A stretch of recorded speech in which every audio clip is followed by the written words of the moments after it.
श्री कृष्ण दोस्तों इस समय हम में से ज्यादातर लोगों को लग रहा है मानो जिंदगी थम गई हो। कुछ समझ ही नहीं आ रहा है क्या करें और क्या ना करें। टाइम चुभने को आ रहा है। तो आज आपको मैं एक रशियन कहानी सुनाऊंगा। ये कहानी लिखी है एंटन चेखव नामक एक रूसी लेखक ने। इस कहानी में दो दोस्तों में एक शर्त लगती है। एक दोस्त वकील है और दूसरा बैंकर यानी बैंक में काम करता है। बैंकर बहुत ही अमीर है। शर्त के मुताबिक वकील को 15 साल जेल में रहना है। वो ऐसा करता भी है, परंतु 15 साल बाद बैंकर का ईमान डगमगा जाता है। पैसे देने की बजाय वो वकील को ही जान से मारने का प्लान बनाता है। ये कहानी मुझे बहुत अच्छी लगी तो आपके साथ शेयर कर रहा हूँ। इस लॉकडाउन की स्थिति में अगर आप खुद को दुखी महसूस कर रहे हो तो आपको कुछ सुख तो मिलेगा ही और हम अंत में गीता ज्ञान तो लेंगे ही। इस समय ही नहीं बल्कि आप ये भी जानोगे हर समय हम लोग खुश क्यों नहीं रह पाते। आप ये जान लीजिए आज मैं आपको खुशी का एक बहुत बड़ा राज बताने जा रहा हूँ। और हाँ, अगर आप इस चैनल में पहली बार प्रवेश कर रहे हो तो घंटी बजा दो चैनल को सब्सक्राइब करके। तो सीधा आते हैं कहानी पर। पतझड़ की रात थी और एक बैंकर बहुत ही चिंतित अपने कमरे में इधर से उधर घूम रहा था और उस रात के विषय में सोच रहा था जब 15 वर्ष पूर्व उसके घर पर एक पार्टी चल रही थी। उस पार्टी में बहुत सारे विषयों पर चर्चा चल रही थी और तभी मृत्युदंड या आजीवन कारावास क्या बेहतर है इस विषय पर चर्चा आरंभ हुई और ज्यादातर लोगों ने मृत्युदंड को गलत माना क्योंकि मृत्युदंड देने का अधिकार किसी को नहीं। वह जीवन जो आप किसी को दे नहीं सकते उसे छीनने का अधिकार किसी को कैसे हो सकता है। कुछ लोगों का ये भी मानना था मृत्युदंड को हमेशा के लिए समाप्त कर आजीवन कारावास में ही बदल देना चाहिए, परंतु अमीर बैंकर का मानना था मृत्युदंड अधिक मानवीय है। आजीवन कारावास में तो तिल तिल कर मरना है। दोनों ही सजा आपसे जीवन छीन लेती है तो मृत्युदंड ही बेहतर है क्योंकि मृत्युदंड आपसे तुरंत ही जीवन छीन लेती है। इस पार्टी में एक वकील थे जो कि 25 साल के थे। उनसे जब उनकी राय पूछी गई तो उन्होंने कहा मृत्युदंड और आजीवन कारावास दोनों ही अमानवीय है और अगर मुझे चुनने के लिए कहा जाए तो मैं आजीवन कारावास ही चुनूंगा क्योंकि इसमें आप जीवित तो हैं। बैंकर इस बात पर नाराज हो गया और बोला कि 5 साल भी वो कारावास में नहीं रह सकता चाहे उसे कितने भी पैसे मिले। वकील बोला वह 15 वर्ष भी कारावास में रह सकता है। बैंकर बोला ठीक है, वह $2 मिलियन उसे देगा अगर वह कारावास में जीवन बिताने को तैयार हो जाए। बैंकर जिसके पास बेहद पैसे थे ने वकील को एक बार फिर समझाने की कोशिश की कि चंद पैसों के लिए वह अपनी जिंदगी के बेहतरीन साल कारावास में ना बिताए क्योंकि ये विचार उसे जिंदगी भर जीने नहीं देगा कि वह आजाद रह सकता था, पर उसने स्वयं को बंदी बना लिया। इस समय वह बैंकर ये सब सोचकर कमरे में घूम रहा था और सोच रहा था इन सब का क्या लाभ हुआ। वकील ने केवल पैसे के लिए स्वयं को कैद कर लिया और अब बैंकर को पैसे देने होंगे। उस रात पार्टी समाप्त होने पर यही तय हुआ था कि वकील बैंकर की निगरानी में उसके बगीचे के पास बने कमरे में रहेगा जिससे वह कभी बाहर नहीं आएगा। उसे किसी मनुष्य को देखने, किसी की आवाज सुनने की अनुमति नहीं होगी और ना ही न्यूज़पेपर या लेटर उसे मिलेंगे। एक खिड़की के द्वारा वकील जरूरत की चीजें जैसे वाइन, किताबें, खाना आदि मांग सकता था। वकील एकांत में बातें कर सकता था। ये एग्रीमेंट 14 नवंबर 1870 से 14 नवंबर 1885 रात 12 बजे तक चलना था और इस बीच कभी भी अगर लॉयर कुछ क्षण के लिए भी बाहर आ जाता है तो इस एग्रीमेंट के अनुसार बैंकर कुछ भी देने के लिए बाध्य नहीं होगा। शुरू के दिनों में वकील के कमरे में पियानो बजने की दिन रात आवाज आती थी। वह तंबाकू या वाइन नहीं मांगता था क्योंकि ये इच्छा को जगाती है और यह सब एक कैदी को भी नहीं दिया जाता, उसे भी नहीं मिला। पहले काल में वह कॉमेडी, रोमांटिक स्टोरीज और बेहद लाइट मूड वाली किताबें पढ़ता।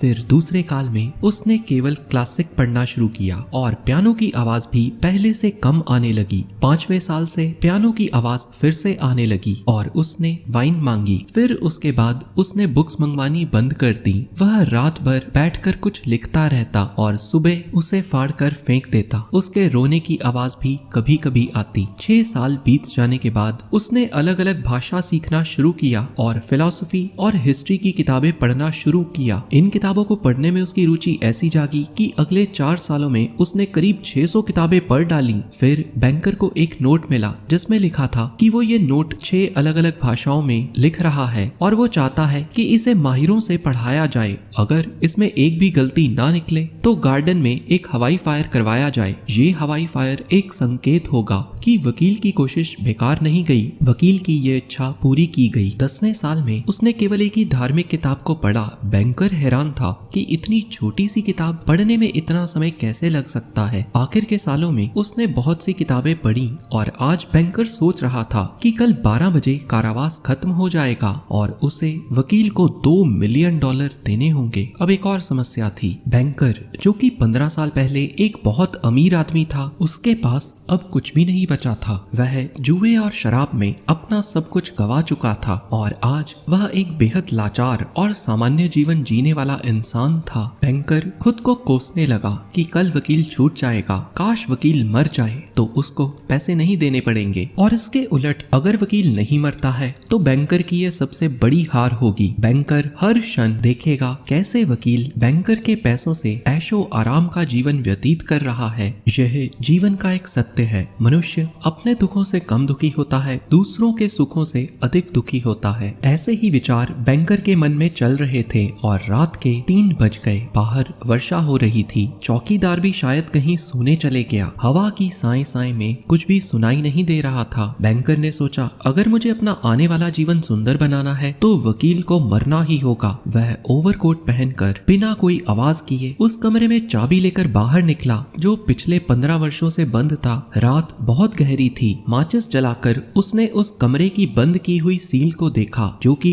टूटी नहीं थी। बैंकर ने कमरे की खिड़की से झांक कर देखा। उस कमरे में एक मोमबत्ती जल रही थी और चारों तरफ किताबें बिखरी हुई थीं। 5 मिनट तक वकील बिना हिले बैठा रहा। शायद 15 साल की जेल ने उसे ऐसा ही सिखा दिया था। बैंकर के दरवाजा खटखटाने पर कोई भी आहट ना पाकर बैंकर ने दरवाजा खोला तो बैंकर ने सोचा वकील खुशी के मारे बाहर की ओर चला जाएगा, पर ऐसा कुछ नहीं हुआ। बैंकर अब अंदर आ गया। वहाँ उसने देखा वकील की दाढ़ी व सिर के बाल बहुत लंबे हो चुके थे और वह केवल हड्डियों का ढांचा रह गया था। टेबल पर एक कागज पड़ा था। बैंकर ने सोचा कि यह सारी रात पैसों के सपने देख रहा होगा और उन्हें कैसे खर्च करना है इसके बारे में लिखता रहा होगा। बैंकर के मन में अब विचार आया, एक कमजोर से आदमी को मारना बेहद आसान होगा, उसे सिरहाने से मुंह दबाकर मार दूंगा। फिर बैंकर ने सोचा, चलो पहले पेपर पढ़ लूं, उस पर लिखा क्या है। और जो लिखा था उसको पढ़कर बैंकर को अपनी गंदी सोच और खुद से घृणा ही हुई होगी। कागज पर लिखा था, कल 12 बजे उसे आजादी मिल जाएगी, वह दुनिया में सबसे मिलने के लिए स्वतंत्र हो जाएगा। लेकिन इस कमरे को छोड़कर सूरज की रोशनी देखने से पहले वह बैंकर से कुछ कहना चाहता है। भगवान के सामने वह अपनी आजादी, सेहत, वह सब चीजें जो किताबों में अनमोल बताई गई हैं, वह उन्हें तुच्छ मानता है। 15 साल में उसने किताबों में पृथ्वी पर बिताई गई हर चीज के बारे में पढ़ा,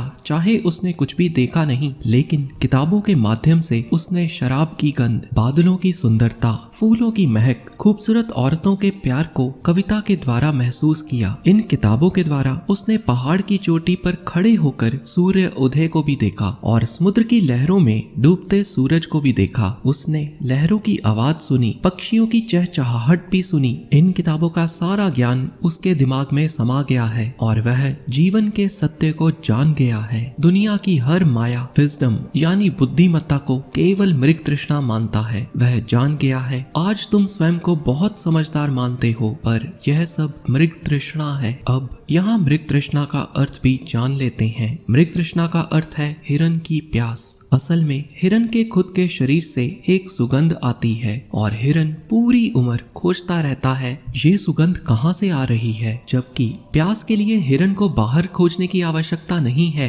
सब उसी के भीतर है। मृग तृष्णा संकेत है। हिरन पूरी जिंदगी ऐसी प्यास के पीछे भागता रहता है जो उसी के पास है। चलिए अब कहानी आगे सुनते हैं। वकील ने बताना आरंभ किया, मृत्यु सब उससे छीन लेगी। तुम सब ने असत्य को सत्य मान लिया है और करूपता को सुंदरता मान लिया है। तुम सब पागल हो। मैं तुम्हें समझाना ही नहीं चाहता। मुझे $1 मिलियन नहीं चाहिए जिससे मैंने सोचा था कि मैं दुनिया की हर खुशी खरीद लूंगा, क्योंकि आज मैं इन्हें बेहद तुच्छ मानता हूँ। मैं ये एग्रीमेंट 5 मिनट पहले तोड़कर बाहर निकल जाना चाहता हूँ। यह पढ़कर बैंकर ने वकील के माथे को चूमा और बाहर निकल गया। बैंकर को स्वयं से घृणा हो रही थी, उसकी आंखों में आंसू थे और इस पेपर को बैंकर ने अपनी अलमारी में सुरक्षित रख लिया। इसके बाद इसकी कभी कोई चर्चा हुई ही नहीं। दोस्तों, श्रीमद् भगवत गीता के दूसरे अध्याय के 66वें श्लोक में श्री कृष्ण बताते हैं, जो व्यक्ति परमात्मा में मन नहीं लगाता उसको शांति नहीं मिलती, और जिसको शांति नहीं मिलती उसको सुख भी नहीं मिलता। ध्यान दीजिए 2 शब्द शांति और सुख पर। सुख बाहरी चीजों में मिल सकता है। मुझे गर्मी लग रही है, मैंने पंखा चलाया, ये सुख तो हो सकता है, परंतु पंखा चलने से मेरे मन को शांति मिल जाए ये जरूरी नहीं। शांति मन के अंदर जाने से, मन को नियंत्रण करने पर ही मिलेगी। जैसे कहानी में वकील को पहले लगा सच्चा सुख पैसों में है, परंतु जीती हुई शर्त हार गया जब उसे आभास हुआ शांति और सुख में शांति ज्यादा जरूरी है, और शांति उसको अपने भीतर जाकर ही मिली। इस समय अगर हम बाहर नहीं जा सकते तो ये समय है मन के भीतर जाने का। बाहर सुख हो सकता है, शांति तो भीतर ही मिलेगी, परंतु समस्या यही है हम सुख और शांति में अंतर ही नहीं कर पाते। नया मोबाइल खरीदते हैं, सोचते हैं अब देखना बहुत सुख देगा, पर सुख तब तक नहीं मिलेगा जब तक अंदर शांत ना हो। इसलिए सुख के पीछे मत भागो, शांति पाली, इससे बड़ा सुख हो ही नहीं सकता। आशा करता हूँ इस कठिन परिस्थिति में आपको इस गीता ज्ञान से एक राह दिखाई पड़ी होगी। मेडिटेशन कीजिए, स्वस्थ रहिए, और वीडियो को हर उस व्यक्ति के साथ शेयर करना ना भूलें जिसको आप शांत देखना चाहते हो। हरे कृष्णा।